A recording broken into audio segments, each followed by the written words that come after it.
Аз съм Асав Бенямини, на 53 години и живея в Йерусалим, Израел. Аз съм човек с увреждания и днес, четвъртък, 8 януари 2026, пиша тези думи с надежда.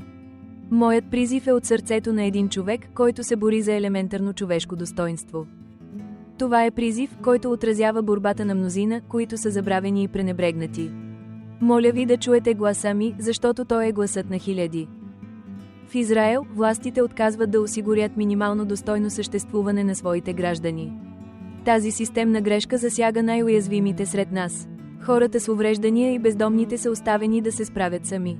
Тяхната реалност е трудна, постоянна и често непоносима ежедневна борба. Това е тежко обвинение срещу обществото, което пренебрегва своите най-нуждаещи се членове. Ние заслужаваме повече от безразличие. Тази ситуация не е просто неудобство, а дълбока несправедливост. Тя подкопава основите на едно състрадателно общество. С влошаването на здравето на човек, финансовата тежест нараства експоненциално. Всяко ново заболяване носи със себе си нови и непосилни разходи. Това е порочен кръг, от който е трудно да се излезе.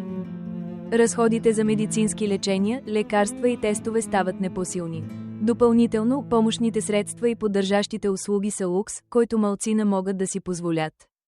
Всичко това се натрупва, докато човек не се окаже в безизходица. За тази сурова реалност не се предлагат разумни решения. Ние сме оставени да се борим сами, без никаква подкрепа. Хората с увреждания и самотните хора са най-силно засегнати от липсата на адекватни мерки. Тези, които са най-уязвими, са и най-изоставени. Това е ситуация, която не може да продължава. През годините съм отправял многократни призиви към всяка възможна институция.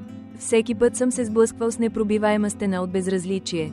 Чувството е като да говориш на глухи уши. Понякога отговорът е дори по-лош, срещам открита злоба или враждебност. Това само подчертава разочарованието и изолацията, които изпитвам. Ние сме третирани като бреме, а не като хора. Тази липса на съпричастност е дълбоко обезсърчаваща. Тя ни кара да се чувстваме невидими и незначителни. Моята молба е проста, но дълбока и хуманна. Търся информация за благотворителни организации, асоциации или частни лица. Всяка помощ е добре дошла. Търся финансови грантове, които да помогнат на болни, хора с увреждания и бездомни. Целта е да им се осигури основно съществуване с достоинство. Ние не искаме много, само възможност да живеем като хора. Това е призив за солидарност и човечност. Моля ви да протегнете ръка на тези, които се нуждаят най-много. Дори малка сума помощ може значително да подобри живота на човек. Тя може да предложи лъч надежда в иначе мрачна ситуация. Всяко дарение е стъпка към по-добро бъдеще. Призовавам всички, които могат, да предоставят информация, препоръки или помощ. Всяко действие, колкото и малко да е, има значение. Нека заедно променим тази реалност. Моето послание е дълбоко желание за посъстрадателно и подкрепящо общество. Общество, което цени всеки свой член. Думите ми резонират с чувство за неотложност, защото времето изтича за мнозина. Не можем да чакаме повече. Сега е моментът да действаме. Пиша тези редове с поздрави и надежда. Надявам се, че моят призив ще достигне до сърцата на хората. Основното ми послание е призив за човешко достоинство и подкрепа за уязвимите групи от населението. Нека не забравяме, че всички сме хора и заслужаваме да живеем достойно.